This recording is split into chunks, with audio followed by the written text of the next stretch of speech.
Não ouviste que o eterno Deus, o Senhor, o Criador dos fins da terra, nem se cansa, nem se fatiga? Não se pode esquadrinhar o seu entendimento. Faz forte ao cansado e multiplica as forças ao que não tem nenhum vigor. Os jovens se cansam e se fatigam, e os moços de exaustos caem. Mas os que esperam no Senhor renovam as suas forças. Sobem com asas como águias, correm e não se cansam, caminham e não se fatigam. Amém.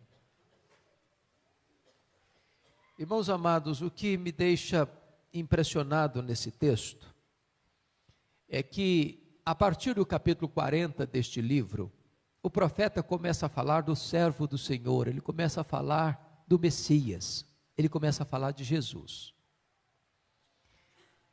E essa descrição tão eloquente, tão vívida da majestade de Deus, é uma descrição do nosso Redentor.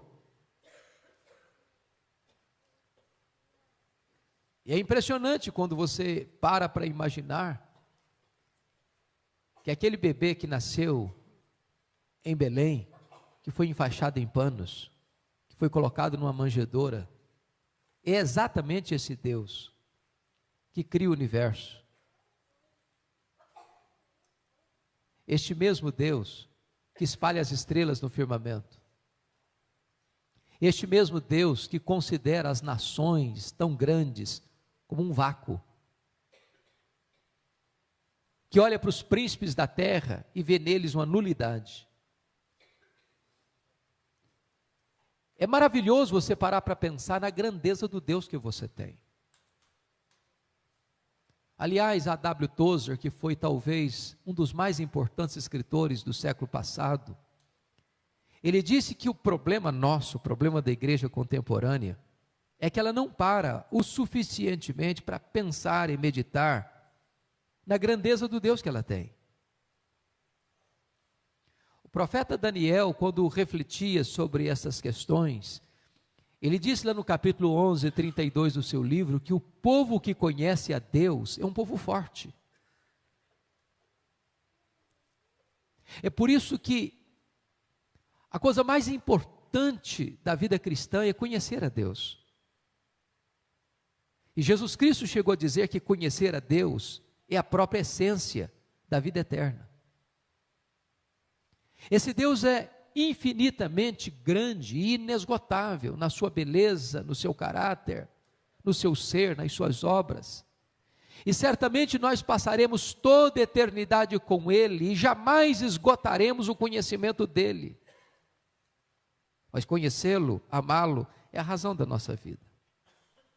Quem é o seu Deus?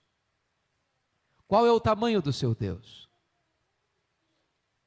Que implicações tem isso para a sua vida aqui e agora? Esse texto, então, vai abrir as cortinas e revelar para nós quem é o Deus a quem servimos. E vejam comigo que o profeta Isaías, pedagogicamente, vai desabrochando esta verdade diante dos nossos olhos e nos revelando quem é o nosso Deus. Em primeiro lugar, ele retrata a grandeza desse Deus em relação a tudo que ele criou. Confira comigo as figuras que ele usa no verso 12. Ele vai usar uma figura tão bela, tão eloquente, tão vívida, quando ele diz que o nosso Deus é aquele que mediu as águas dos oceanos, dos mares, na concha da sua mão. É o Deus que pesou o pó da terra em balança de precisão. Se você ver o versículo 26, ele diz que o seu Deus é aquele que faz sair o seu exército de estrelas bem contadas. E por ser forte em força e grande em poder, quando as chama, nenhuma delas vem a faltar. É curioso porque o texto diz que Deus desenrola os céus como uma cortina. E quando você para pensar na grandeza do que isso significa, qual o tamanho desse universo? Se você perguntar, por exemplo, para um astrônomo qual o tamanho do universo, ele não vai saber te responder com precisão. É claro. Mas você e eu sabemos de um fato: o universo não é infinito. Porque a infinitude é um atributo exclusivo de Deus. O universo tem um limite, embora eu não saiba onde está. Dizem que tem mais de 92 bilhões de anos-luz de diâmetro. Dizem que tem mais estrelas no firmamento do que grãos de areia em todas as praias e desertos do nosso planeta. Mas o seu Deus não apenas criou todas essas estrelas, Ele conhece cada uma delas pelo nome. E chama cada uma delas pelo nome. E diz o texto que, por ser Ele forte em força e grande em poder, quando as chama, nenhuma delas vem a faltar. Se o seu Deus criou o universo, se o seu Deus sustenta o universo, se o seu Deus criou você, a sua imagem, a sua semelhança, então você não precisa temer quando a sua vida está refugiada nesse Deus imensamente grande. Agora confira comigo, em segundo lugar, nos versos 13 e 14, ele vai falar da grandeza de Deus em relação ao seu conhecimento. Veja aí, quem guiou o Espírito do Senhor ou como seu conselheiro o ensinou? Com quem tomou ele conselho para que desse compreensão? Quem o instruiu na vereda do juízo? Lhe ensinou sabedoria, lhe mostrou o caminho do entendimento. Numa linguagem mais nossa, talvez Isaías perguntasse assim: mas em que escola esse Deus estudou? Em que universidade ele se graduou? Quem foram os mentores de Deus para ele ser tão sábio, tão grande? Quem instruiu Deus? Quem deu entendimento a Deus? Quem ensinou ciência para Deus? Onde ele fez o seu curso de pós-doutorado para saber todas essas coisas, para ter todas essas instruções, para receber todo esse poder? E você começa a perceber perguntas que hoje ainda são feitas: mas quem criou Deus? Mas quem ensinou Deus? De onde vem esse conhecimento que ele revela?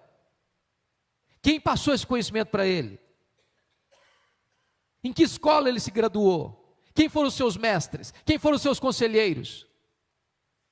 E você começa a perceber que Isaías está mostrando para nós aqui que todo o conhecimento procede de Deus, que toda a ciência vem de Deus, que toda a informação foi gerada pelo próprio Deus, que ninguém o instruiu, porque Ele é o conhecedor de todas as coisas, é dele que procede todo o conhecimento, é dele que procede toda a ciência, é dele que procede todo tipo de informação. Nós só conhecemos a Deus porque Deus revelou-se a si mesmo, revelou-se na obra da criação, revelou-se na nossa consciência, revelou-se na sua palavra e supremamente revelou-se em seu Filho, em quem habita corporalmente toda a plenitude da divindade. Terceiro lugar, confira comigo nos versos de número 15 a 18, que agora o profeta Isaías vai mostrar para nós a grandeza desse Deus em relação às nações. Pense comigo nos grandes impérios do passado: a Síria, o Egito, a Babilônia, o Império Medo-Persa, o Império Greco-Macedônio, o Império Romano. Pense comigo nos grandes impérios pós-cristãos. Ou pense comigo nas superpotências mundiais hoje: Estados Unidos, China, Japão, Alemanha, França, Brasil, Inglaterra. Pense comigo nos mais de 7 bilhões de habitantes do planeta. Como é que ficam essas grandes nações do presente, os grandes impérios do passado, em relação à grandeza e majestade de Deus? Veja aí, versículo 15. Eis que as nações são consideradas por ele como um pingo que cai de um balde, ou como um grão de pó na balança. Olha o verso 17. Todas as nações são perante ele como coisa que não é nada. Ele os considera menos do que nada, como um vácuo. Ele está usando uma linguagem eloquente, pomposa, para revelar para você e para mim que o seu Deus é maior do que tudo que Ele criou. Não que Deus não se importe com as nações. Ele é maior do que as nações. Porque às vezes o nosso problema é, de repente, imaginar que o que é criado é maior do que o Criador. Aí a gente tira os olhos do Criador para colocar os olhos na criação. E aí, em vez de a gente temer a Deus, a gente teme o que foi criado por Deus. E quando você para pensar que o seu Deus é majestoso, que o seu Deus é imensamente grande, e que você entende que as nações, por mais poderosas, economicamente, ou belicamente, ou politicamente, por mais que você imagine que as nações é que controlam a história, e que os reis da terra é que estão com as rédeas da história em suas mãos, nos equivocamos. Porque aos olhos de Deus, essas nações, por mais poderosas, não passam de um pingo que cai num balde, como um pó numa balança de precisão, como um vácuo, como nada, como menos do que nada. Esse é o seu Deus, esse é o tamanho do seu Deus. Mas vejo ainda que o profeta prossegue no seu raciocínio, a partir do verso 19, até o verso de número 21, para comparar a majestade de Deus com os ídolos. Você sabe que desde que o homem caiu em pecado, é que o homem bandeou para a idolatria. E o homem tem essa capacidade de engano no seu coração, de criar um Deus para si mesmo, forjar um Deus para si mesmo, fabricar um Deus para si mesmo, e se prostrar diante desse Deus que ele mesmo fabrica. Talvez nenhum profeta descreveu com cores mais vivas o engano da idolatria do que o profeta Isaías. Lá no capítulo 44, ele chega a usar a seguinte figura, de um camarada que sai com um machado na mão, vai para uma floresta, derruba uma árvore, serra essa árvore, aí pega uma tora desta árvore e fabrica uma imagem, aí pega outra parte desta árvore e racha essa lenha e bota no fogo para fazer comida. E a parte da tora que ele usou para fazer uma imagem, ele cinzela essa imagem, coloca num oratório, num altar, e se prostra diante dela, e adora essa imagem como se fosse o seu Deus. Enquanto da mesma árvore da árvore que ele fabricou a imagem, ele bota no fogo para fazer comida. É ilógica a idolatria. É absurda a idolatria. Mas até hoje, as pessoas se rendem à idolatria, se curvam à idolatria. Fabricam de madeira, fabricam de gesso, fabricam de bronze, fabricam de ouro, cobrem de pedras incrustadas, pedras preciosas, e se prostram diante de alguma coisa que ele mesmo fez, como se fosse um Deus. Agora veja a linguagem do profeta. Versículo 19 a 21. O artífice funde a imagem, e o ourives a cobre de ouro, e cadeias de prata forja para ela. Preste atenção você, que ele está aqui pegando uma imagem e colocando os materiais nobres. Ouro, pedras preciosas, prata. Agora veja o verso 20. O sacerdote idólatra escolhe madeira que não se corrompe. Ele pega a melhor madeira, madeira nobre, e busca um artífice, perito, para assentar uma imagem esculpida que não oscile. Então ele procura a melhor madeira, ele procura o melhor profissional, ele procura os melhores materiais.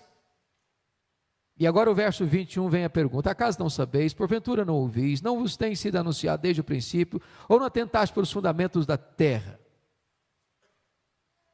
O que é uma imagem diante de Deus? O que é um ídolo de escultura diante de Deus? É interessante o seguinte: quando uma pessoa faz uma imagem e se prostra diante dela e diz assim, para essa imagem: tu és o meu Deus. Ele pode fazer isso, mas ele jamais vai escutar a resposta: tu és o meu filho. tu és o meu povo. Porque não existe relação entre uma imagem e a pessoa que adora a imagem.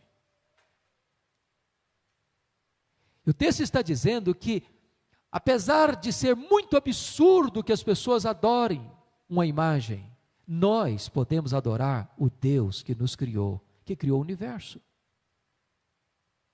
Uma imagem precisa ser carregada, mas Deus nos carrega. Uma imagem precisa ser criada, mas Deus nos criou. Uma imagem não tem boca, não tem olhos, não tem pé, ou tem tudo isso, mas tem olhos, mas não vê, tem boca, mas não fala, tem pés, mas não anda, tem garganta, mas som nenhum lhe sai da boca. O nosso Deus é a fonte de toda a nossa vida e de todo o nosso bem. Se você parar ainda para perceber, quando chega nos versos 22 a 25, o profeta Isaías ainda revela a majestade de Deus em relação aos príncipes, aos reis da terra. Confira comigo. Ele é o que está assentado sobre a redondeza da terra, cujos moradores são como gafanhotos. É Ele quem estende os céus como cortina e os desenrola como tenda para neles habitar. É Ele quem reduz a nada os príncipes e torna em nulidade os juízes da terra. Mal foram plantados e semeados, mal se arraigou na terra o seu tronco, e já se secam quando um sopro passa por eles. Uma tempestade os leva como palha. Pense você agora comigo nos grandes líderes deste mundo. Pense nos faraós do Egito. Pense nos grandes reis da Síria. Pense no rei da Babilônia. Pense comigo em Ciro, em Dario. Pense comigo em Alexandre o Grande. Pense comigo nos grandes Césares de Roma. Pense comigo nos grandes reis, nos grandes conquistadores militares da história humana. Pense comigo nos grandes presidentes hoje, ou primeiros ministros hoje, das grandes e potentosas nações. Que são eles em comparação a Deus? Eles surgem e desaparecem. Deus sopra sobre eles e eles se desvanecem. Eles sobem ao trono e eles caem do trono, mas o nosso Deus permanece sobranceiro, absoluto, soberano. Ele reina. Ele está assentado sobre a redondeza da terra, Ele está assentado no alto e sublime trono, Ele está assentado na sala de comando do universo, Ele tem as rédeas da história em suas mãos.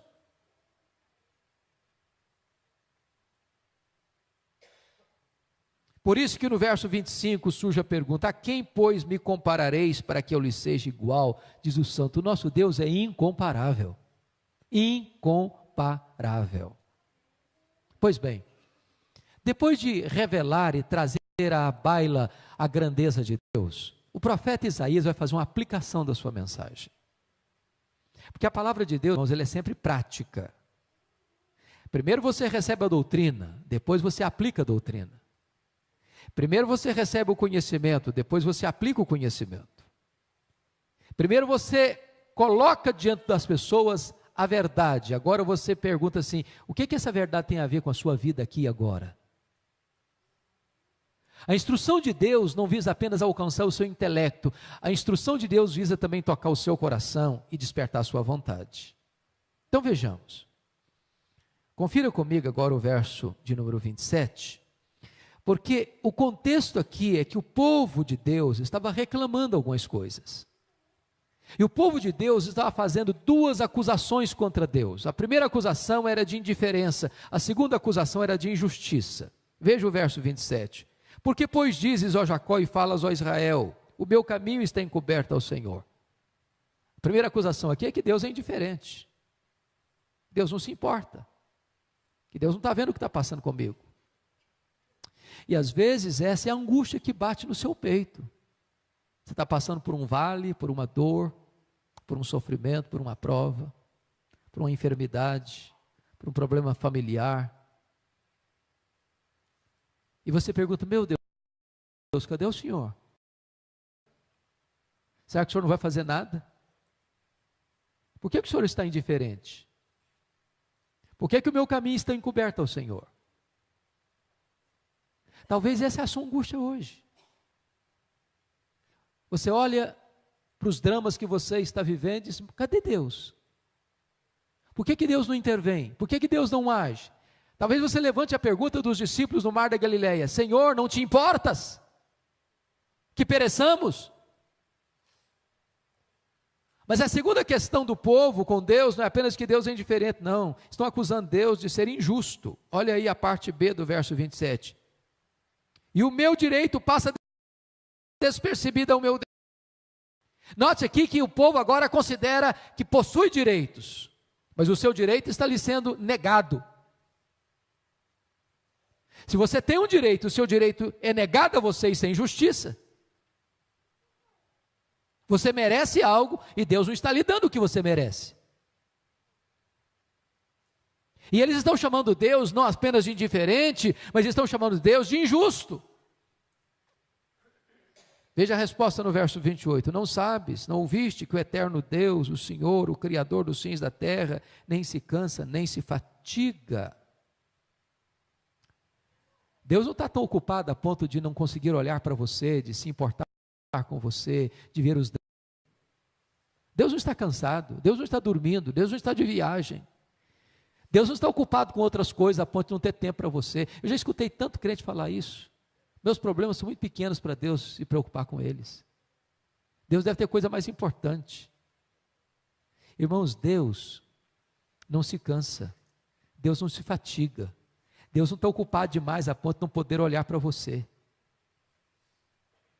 Seus grandes problemas ou seus pequenos problemas estão completamente diante dos olhos de Deus. Agora, o que o profeta está dizendo aqui, no verso 28, é o seguinte: ele não se cansa e nem se fatiga. Discernir os propósitos da providência carrancuda de Deus na nossa vida. Nada foge ao seu controle, nada foge à sua providência. Até mesmo as providências carrancudas fazem parte do projeto de Deus para trabalhar em nós e depois através de nós. Veja o verso 29. Faz forte ao cansado e multiplica as forças ao que não tem nenhum vigor. É maravilhoso isso. Porque esse mesmo Deus que governa o universo, que rege as leis da natureza, que tem o controle e o domínio sobre as nações, é o Deus que se importa com você particularmente. Ele faz forte o cansado e multiplica as forças ao que não tem nenhum vigor. Ou seja, quando você está de tanque vazio, quando você já está andando na reserva, quando você acha que não tem mais chance de você se levantar, quando você perde a esperança de você se reerguer das cinzas, Deus toma você, Deus levanta você, Deus restaura você, Deus faz um milagre na sua vida. E essa força que Deus dá não é a força da juventude, não é a força dos músculos, não é a força apenas da saúde, porque o verso 30 diz: os jovens se cansam e se fatigam, e os moços de exaustos caem. Aqueles que confiam na sua inteligência, esses estão confiados num bordão roto demais, fraco demais. Mas o verso 31 diz: mas os que esperam no Senhor renovam as suas forças. Renovam as suas forças. Onde está a sua esperança? Onde está o seu refúgio? Em quem você está confiando? Quem é o seu Deus? Os que esperam no Senhor renovam as suas forças. Você precisa de renovação para as suas forças nesta manhã? Você precisa de um refúgio verdadeiro nesta manhã? Você precisa de uma força que é muito maior do que a sua. Os que esperam no Senhor renovam as suas forças. E o profeta faz uma comparação aqui interessante. Renovam suas forças, sobem com asas como águias, correm e não se cansam, caminham e não se fatigam. Ele compara aqui com uma águia. E eu queria que você olhasse para o verso 31 e descobrisse aí quais são os 3 verbos que o profeta usa para aqueles que esperam no Senhor e que têm suas forças renovadas. Veja aí os verbos: sobem.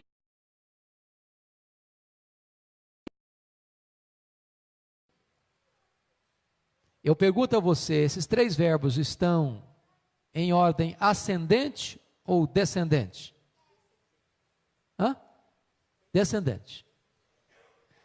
É curioso isso, não? A impressão que eu tenho é que o profeta Isaías nunca frequentou uma escola de oratória ou nunca fez um curso de homilética. Porque quando você para pensar, nenhum orador termina o seu discurso usando verbos numa escala descendente, mas sempre numa escala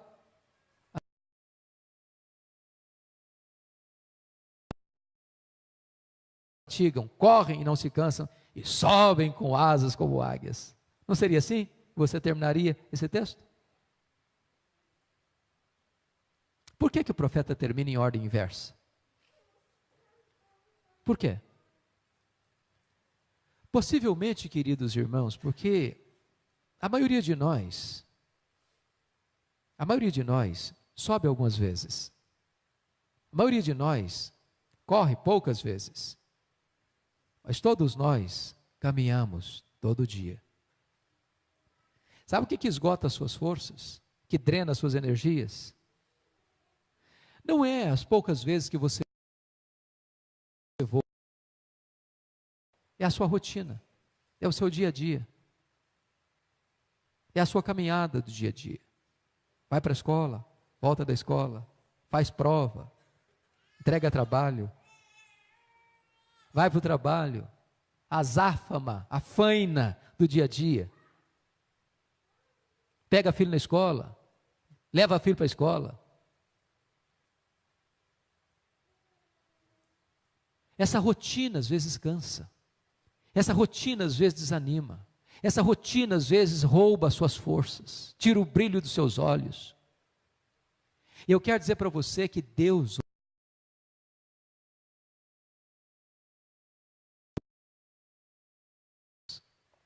hoje Deus quer dar a você a graça de ser renovado como a águia, porque a Bíblia diz que Deus renova a nossa mocidade como a da águia. Que Deus nos ajude a conhecer o Deus que nós temos, a nos alegrar no Deus que nós temos, a pôr os olhos no Deus que nós temos, a amar o Deus que nós temos e a viver para o louvor da sua glória, nos deleitando nele agora, porque nos deleitaremos nele também por toda a eternidade, como razão da nossa vida, como centro da nossa história, como motivo